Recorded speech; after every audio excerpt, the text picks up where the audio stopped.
आज हम ध्वनियों के वर्गीकरण के आधार के विषय में जानकारी प्राप्त करेंगे। ध्वनियों का वर्गीकरण 3 आधारों पर मुख्य रूप से किया गया है। श्रवणीयता के आधार पर, उच्चारण स्थान के आधार पर और उच्चारण प्रयत्न के आधार पर। सबसे पहले हम यहाँ चर्चा करते हैं श्रवणीयता के आधार पर ध्वनियों के वर्गीकरण की।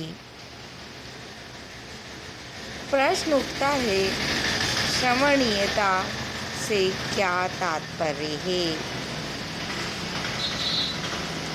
जब हम इसका अर्थ जानने का प्रयास करते हैं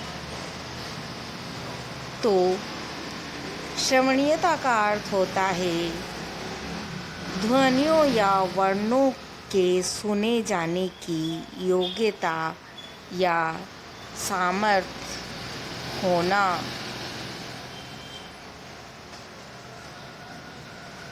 यदि हम देखें तो प्रत्येक भाषा के ध्वनि समूह में कुछ ध्वनियाँ तो इस प्रकार की मिलती हैं जो सुनने में दूसरी ध्वनियों की अपेक्षा अधिक स्पष्ट होती हैं और उन्हें सुनने वाला बहुत स्पष्टता से बहुत दूर से भी सुन पाता है। पर कुछ ध्वनियाँ इस तरह की होती हैं जो कम स्पष्ट होती है और ज़्यादा दूर तक सुनाई नहीं दे पाती, इसीलिए और सुनने वाले को ज़्यादा ध्यान से उन ध्वनियों को सुनना होता है। इस दृष्टि से मूल रूप से तो हम 2 ही इसके भेद करते हैं, पर क्योंकि हम भाषा विज्ञान के अंतर्गत इसे पढ़ रहे हैं तो भाषा विज्ञान के अंतर्गत इसे 3 विभागों में बांटा गया है: स्वर, व्यंजन तथा अंतस्तर। बात आती स्वर किसे कहते हैं। ये प्रश्न प्रतियोगी परीक्षाओं तक में पूछ लिया जाता है। वर्ण कितने प्रकार के होते हैं, स्वर किसे कहते हैं, व्यंजन किसे कहते हैं। जब हम अपनी वर्णमाला की बात करते हैं तो उसमें कौन कौन से स्वर हैं, इस तरह के बहुत सारे प्रश्न पूछ लिए जाते हैं। तब हम स्वर का अर्थ संधान करते हैं। जब हम स्वर के अर्थ के विषय में चर्चा करते हैं तो स्वर वे ध्वनियाँ कहलाती है जिनके उच्चारण में मुख विवर सदैव खुला रहता है, चाहे वह कम खुला हो या ज़्यादा खुला हो। और जब मुख विवर खुला हुआ होता है, इसका अर्थ है कि जो वायु बाहर निकल रही है वह वायु मुख विवर में कहीं भी अवरुद्ध नहीं होती और बिना किसी अवयव के स्पर्श किए हुए वह बाहर निकल जाती है। उससे बाहर निकलने के लिए किसी साधन की आवश्यकता नहीं होती है। तो बहुत सीधे शब्दों में कहते हैं तो हम कह देते हैं जो स्वयं उच्चारित होते हैं वह स्वर कहलाते हैं।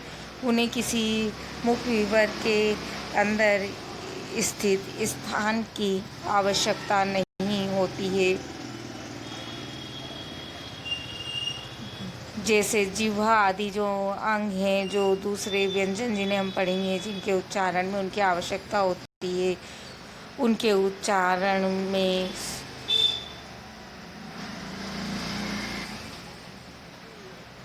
स्वर के उच्चारण में हमें उनकी आवश्यकता नहीं होती।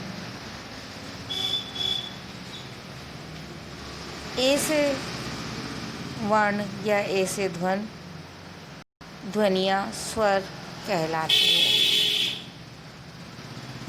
दूसरा प्रकार है व्यंजन।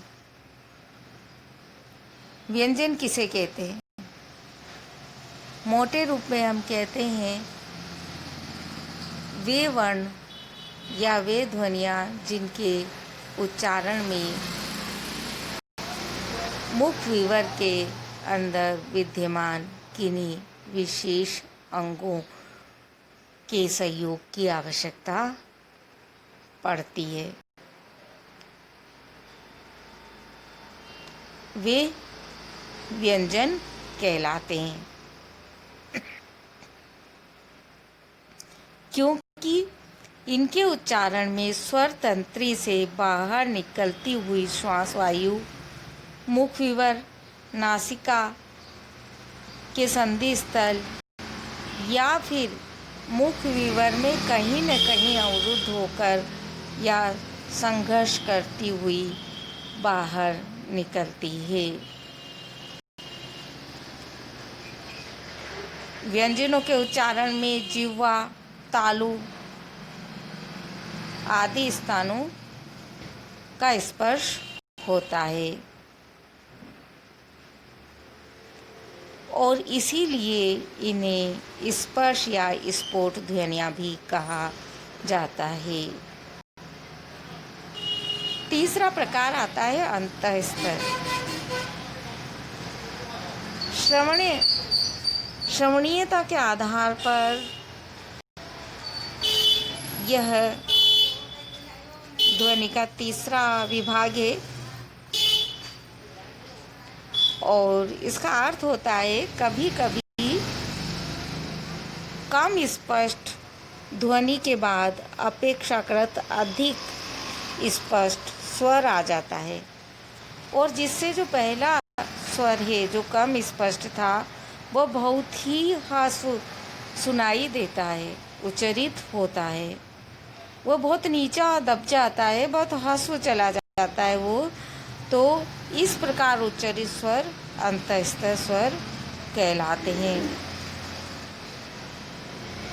इन्हें व्यवहार में हम अंतःस्थ वर्ग के अंतर्गत इन्हें मानते हैं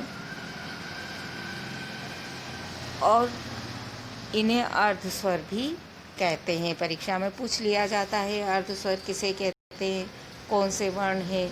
तो यह और वह हिंदी वर्णमाला के अंदर हमारे देवनागरी के अंतर्गत इस तरह के वर्ण हैं। हम उच्चारण स्थान के अनुसार ध्वनियों का वर्गीकरण अगले वीडियो में देखेंगे। आप इस वीडियो को अपने सहपाठी मित्रों के साथ शेयर करिए और लाइक भी।